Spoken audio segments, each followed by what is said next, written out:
We've been busy, and you know, everything seems to be very productive. Whew.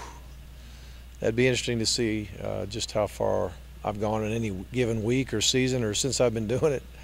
I can't imagine the number, but it's all part of it, and you're pursuing great players and great people. And makes it fun. Guys specifically, the perception is you guys are recruiting more nationally than in the past. Is that just perception?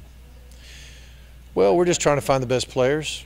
You know, regardless of where they are, I think our recruiting staff is doing a great job of finding guys all across the country, mostly in the Southeast, that have an interest in Georgia. I mean, that's the whole key, is finding the best players that you got a realistic shot at landing. And we've got some guys that are doing a great job of presenting those to our staff to view and make decisions on, and then get after them. Staying on recruiting for a second, Coach. If I'm not mistaken, last year one of the big things was you could have recruits during this dead period visit for bowl practice. Is that something you guys are going to look at doing with some of the North Carolina area recruits, just to come in and watch you guys practice?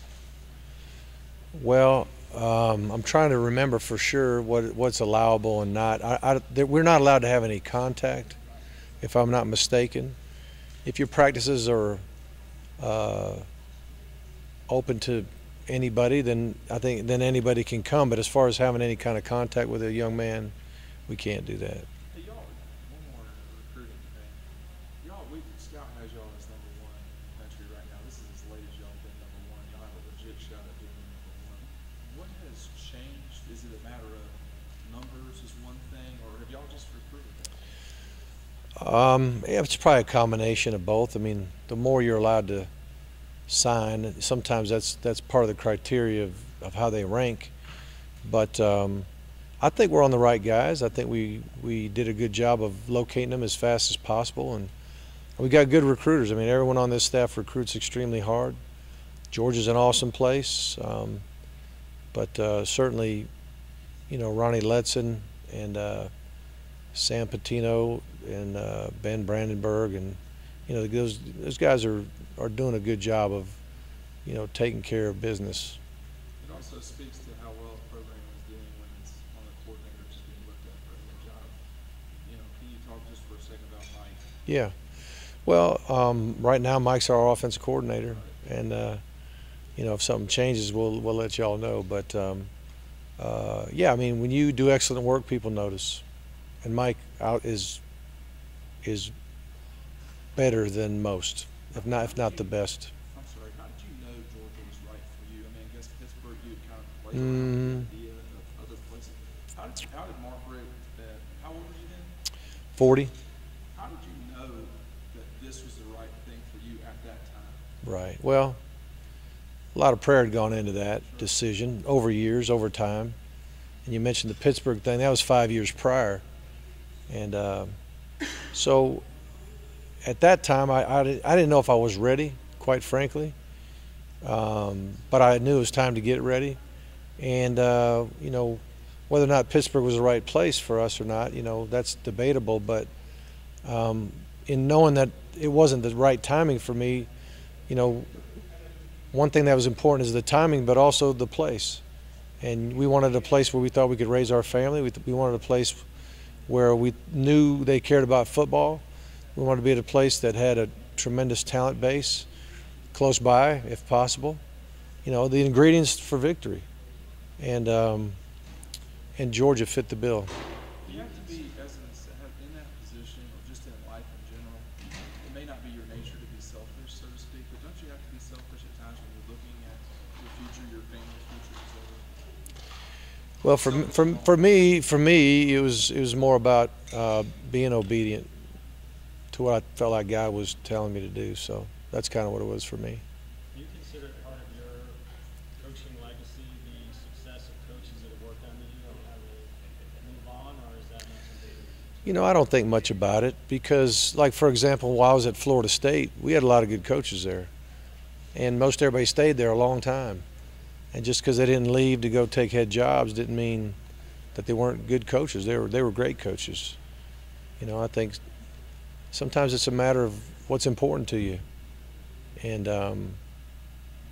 you know, so but obviously when coaches get that kind of opportunity, it's certainly a feather in their cap. I mean, I'm not going to take any credit for it because, you know, Mike's earned this opportunity.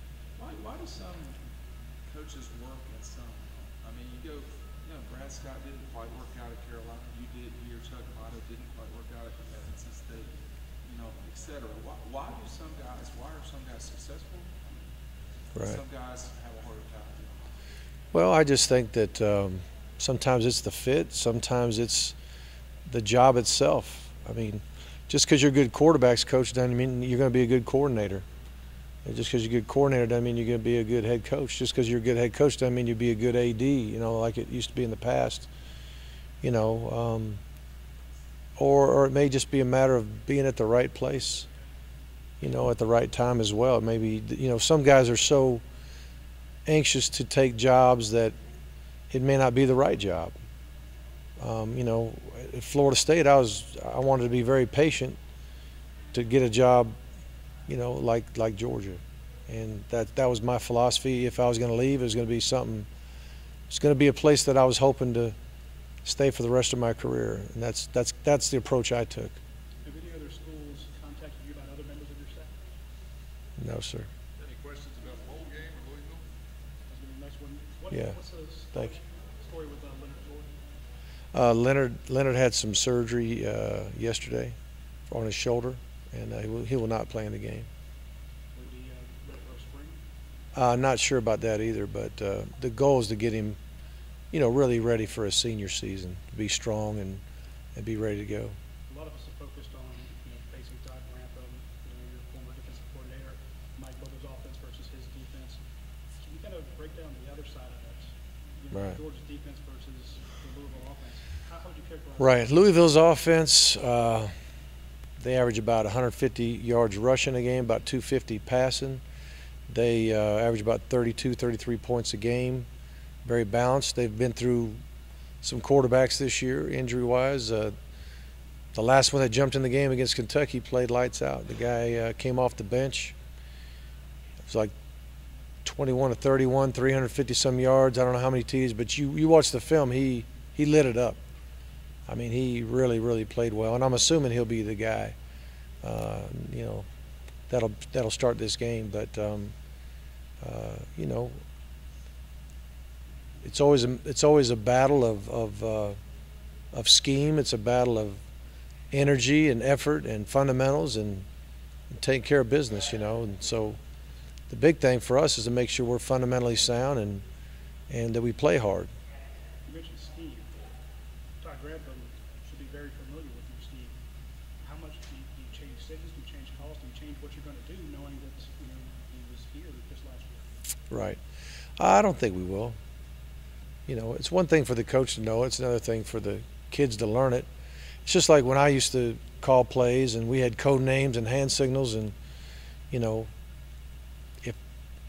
if you handed the sheet of what every signal and what every code name meant, and then try to tell your players to memorize that, and every time you hear this, it's that. I mean, you might get a couple, but you might also confuse the heck out of them because it's hard to learn that in a short time.